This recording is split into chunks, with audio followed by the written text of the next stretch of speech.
मृदा परिच्छेदिका परिपक्व मृदा की उदग्र काट के रूप में जो हम एक टुकड़ा प्राप्त करते हैं और उसके विभिन्न भाग जो हमें नज़र आते हैं, यानी कि जो लेयर आती हैं, उसे हम क्या कहते हैं? मृदा परिच्छेदिका।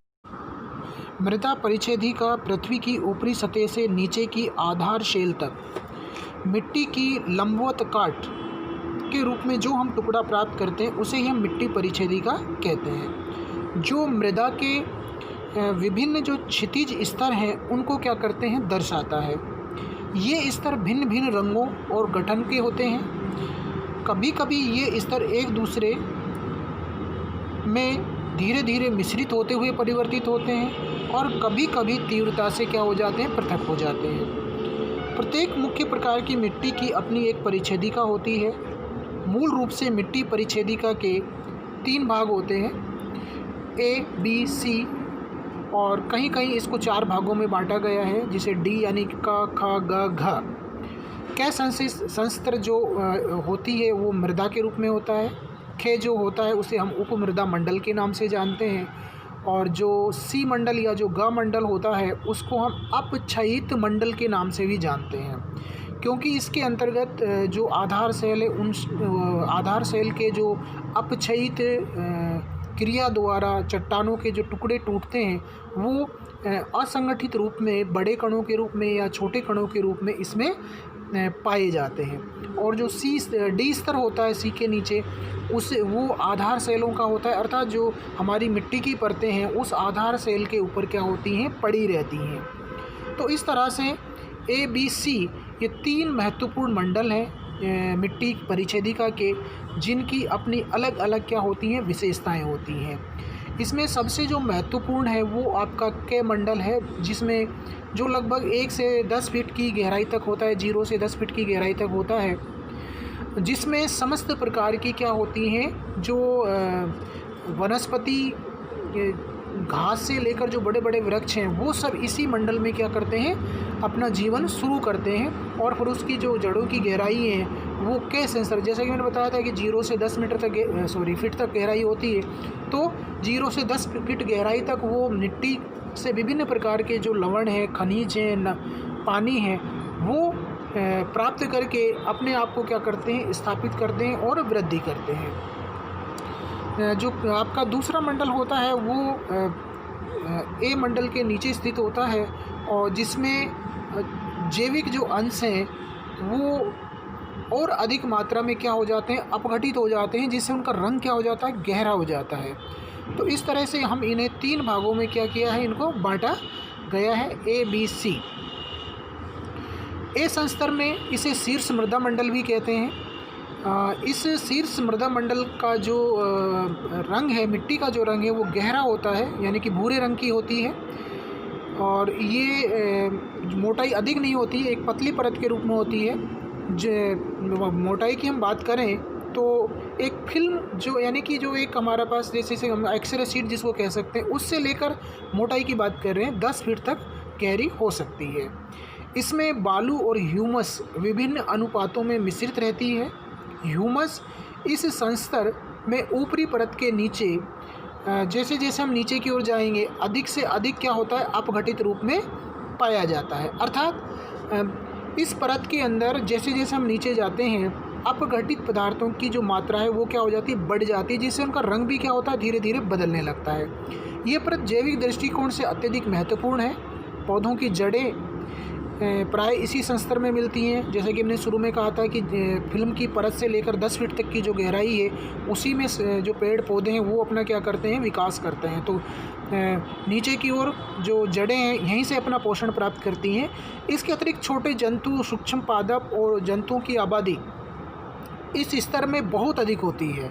कई बार आपने देखा होगा कि पेड़ को अपन छोटे पेड़ों को जड़ सहित उखाड़ते हैं तो उस जड़ के साथ मिट्टी लगी होती है, और उन जड़ों में नीचे की ओर अनेक बैक्टीरिया, छोटे छोटे बैक्टीरिया असंख्य संख्या में हमें नज़र आते हैं। माइक्रोस्कोप्स देखने से इनकी तादाद बहुत अधिक हो सकती है। तो इस परत में उस जड़ों में छोटे छोटे जो सूक्ष्म जीव हैं वो अपना क्या करते हैं? पोषण करते हैं। वर्षा से जल रिसकर इस ए संस्तर में पहुंचकर लवणों को नीचे के स्तरों की ओर निक्षालित करता है। अर्थात पानी के साथ वो लवण कहाँ जाते हैं, नीचे की ओर जाते हैं। इस ए संस्तर को कई भागों में बांटा गया है। मुख्य रूप से 3 भागों में बांटा गया है। AAO अर्थात ये ए मंडल की सबसे ऊपरी परत है।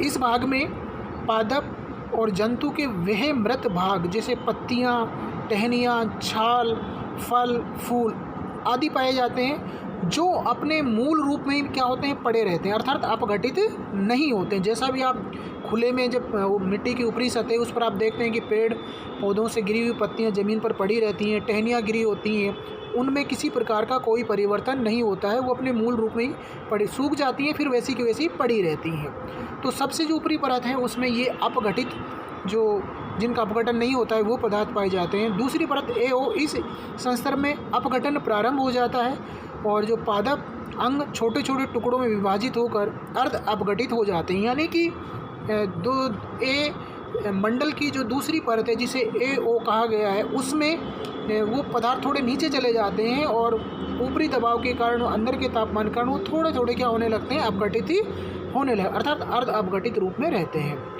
ए मंडल की जो तीसरी परत है उसको A1 से संबोधित किया जाता है। इस परत में पादप जंतु पूर्णतः अपघटित हो जाते हैं। ये अपघटित होकर स्लेटी से काले रंग के पदार्थ ह्यूमस में परिवर्तित हो जाते हैं। इस दौरान ये खनिज के साथ मिश्रित हो जाता है और इसमें अनेक जो सूक्ष्म जीव हैं वो पनपने लगते हैं, अर्थात इसमें अनेकों जो सूक्ष्म जीव हैं उनकी संख्या पाई जाती है। अब एक शब्द है यहाँ पर ह्यूमस। ह्यूमस एक्चुअल में होता क्या है? ह्यूमस बालू जो होता है, मिट्टी जिसे हम कहते हैं, बालू के साथ जब जीव जंतुओं के सड़े गले अंश मिल जाते हैं तो वो क्या करते हैं, ह्यूमस का निर्माण करते हैं।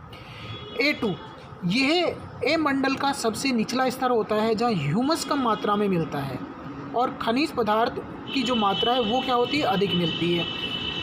खनिज पदार्थ भी नीचे के संस्तरों की तरफ निक्षालित हो जाते हैं, जिससे एल्युमिनियम, लोहा जिसे हम आयरन कहते हैं, रिस कर नीचे की सतह पर क्या होते हैं, चले जाते हैं। इसलिए इस भाग में क्वार्टरजाइट जो खनिज हैं और सिलिका बचा रह जाता है। इस क्रिया को सिलिकीकरण कहते हैं। सिलिकीकरण से मतलब यहाँ पर है सिलिका का पृथक्कीकरण है कि सिलिका से जो अन्य खनिज हैं वो क्या हो जाते हैं, अलग हो जाते हैं और सिलिका क्या होता है, पड़ा रहता है। जब दूसरे तत्व उससे अलग हो जाते हैं तो उसके जो उत्पादकता है, मिट्टी के जो उपजाऊपन तत्व हैं वो क्या हो जाते हैं, कमज़ोर हो जाते हैं, या यूँ कहें कि सीमित हो जाते हैं, वो ज़्यादा उपजाऊ नहीं रहते हैं। तो ए मंडल को हमने AOO, AO, A1 और A2 के रूप में विभाजित किया है, जिसमें ये चारों ही मंडल वनस्पति के लिए क्या है, सबसे महत्वपूर्ण है। अब बी मंडल की बात करते हैं तो ए मंडल के नीचे बी मंडल स्थित होता है। जो हल्के रंग का चट्टानी परत के ऊपर ये संस्तर मिलता है, इसमें मिट्टी कुछ चिकनी होती है।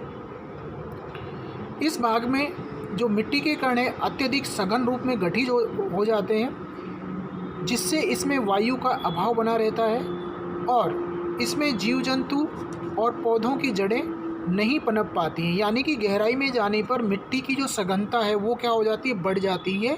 मिट्टी के कण परस्पर एक दूसरे से इतने अधिक सट जाते हैं और वो किसके कारण होता है, ऊपरी परतों के दबाव के कारण। तो जिससे इन कणों, मिट्टी के जो कण हैं उनमें वायु का प्रवेश नहीं हो पाता है और वायु के प्रवेश के अभाव में यहाँ पर जो वनस्पति की जो जड़ें हैं या यूँ कहें कि जीव जंतु हैं उनको पोषण नहीं मिल पाता है, क्योंकि ऑक्सीजन का अभाव हो जाता है। ऐसे में यहाँ पर जीव जंतु और जो पेड़ पौधों की जड़ें हैं वो नहीं पनप पाती हैं। इस संस्तर में मुख्य रूप से एल्युमिनियम तथा लोहे के यौगिक एकत्रित होकर जो मृदा खंड है उसका निर्माण करते हैं। खंड का मतलब यहाँ पर ब्लॉक, यानी कि जो एक तरह से अगर हम उसको खुदाई करते हैं तो वो एक बड़े से पिंड के रूप में हमें क्या होता है, मिलता है। अगर हम ऊपरी परतों को खोदते हैं तो वो क्या होती हैं, भुरभुरी होती हैं, उनको आप एक पिंड के रूप में प्राप्त नहीं कर सकते। लेकिन इस स्तर पर अगर मिट्टी को हम खोदते हैं तो ब्लॉकों के रूप में आपको क्या करेगी, मिलेगी, अधिक संगठित रूप में मिलती है। निचले बी स्तर में चिकनी मिट्टी, ह्यूमस, आयरन और एल्यूमिनियम की जो ऑक्साइड हैं वो एकत्रित होते हैं। ये ऊपरी परत ए से रिसकर एल्यूमिनियम क्रिया द्वारा एलिवेशन जिसको कहते हैं, नीचे के जो संस्तर हैं वहाँ पर क्या होते हैं, पहुंच जाते हैं। तो इस प्रकार बीज संस्तर में खनिजों के जो कण हैं उनकी प्रधानता क्या होती है, अधिक पाई जाती है। अब मृदा परिच्छेदिका में तीसरा मंडल जो होता है वो होता है आपका सी संस्तर। इस मंडल में, मृदा परिच्छेदिका के इस मंडल में पृथ्वी का चट्टानी भाग शुरू हो जाता है, अर्थात इस भाग में जो आधारभूत चट्टान है उसके अपक्षयित पदार्थ पाए जाते हैं और वो छोटे बड़े जो कण हैं उसके रूप में मिलते हैं। इसलिए यहाँ पर हम कल्पना भी नहीं कर सकते कि ये मिट्टी किसी भी प्रकार के जीवन के लिए महत्वपूर्ण हो सकती है। यह मृदा परिच्छेदिका का सबसे निचला स्तर होता है। इस संस्तर के ऊपरी भाग में उपमृदा के ठीक नीचे अपक्षयित चट्टानों के टुकड़े होते हैं। जैसा कि मैंने अभी आपको बताया था कि आधारभूत चट्टानों के फर्स्ट ईयर में जो आपने पढ़ा था अपक्षय, यानी कि चट्टानों का अपने स्थान पर टूटकर बिखर जाना, यानी कि आधारभूत चट्टानों का अपने ही स्थान पर टूटकर बिखर जाना, इस यहाँ पर भी वही क्रिया होती है। ये टुकड़े वहाँ पर क्या होते हैं, पड़े रहते हैं। किंतु निचली सतह में कड़ी चट्टानें होती हैं, अर्थात इन अपक्षयित पदार्थों यानी चट्टानों के टुकड़ों के नीचे, जिसे हम कहते हैं बेसिक चट्टान यानी कि आधारभूत चट्टान, वो स्थित होती है। ये मृदा परिच्छेदिका की सबसे अंतिम परत होती है, जिसे हम आधारभूत चट्टान के नाम से भी जानते हैं। इस भाग में बीज संस्तर से कैल्शीकरण के द्वारा कैल्शियम कार्बोनेट इकट्ठे हो जाते हैं। भिन्न भिन्न प्रकार के जो टुकड़े हैं वो इसमें पाए जाते हैं। अधिकांश वनों में परिच्छेदिका का ऊपरी संस्तर घास के क्षेत्रों की अपेक्षा अधिक गहरा होता है। कार्बनिक पदार्थों की उपस्थिति के कारण शीर्ष मृदा अत्यधिक उपजाऊ होती है। ये हम वनों की बात कर रहे हैं कि वनों से बहुत सारा जो जैविक अंश है वो निरंतर सतह पर गिरता रहता है और उसके कारण जो मिट्टी की जो मोटाई है वो क्या होती है, बढ़ती जाती है और उसमें जो कार्बनिक पदार्थ हैं उनका अंश भी क्या होता है, अधिक हो जाता है। इसलिए वो मिट्टियाँ क्या हो जाती हैं, अधिक उपजाऊ होती हैं। यही कारण है कि वनों की जो मिट्टियाँ हैं वो अधिक उपजाऊ मानी जाती हैं। इसलिए इस वास्तविक मृदा भी कहते हैं, यह पादप वृद्धि जीव जंतुओं के लिए अधिक महत्वपूर्ण होती है। इसके भौतिक तथा रासायनिक गुण मृदा परिमाण तथा संगठन पर निर्भर रहते हैं, अर्थात इस ऊपरी जो परत है उसके जो गुण हैं वो भौतिक और रासायनिक गुण मृदा की जो संगठन है उस पर निर्भर करता है।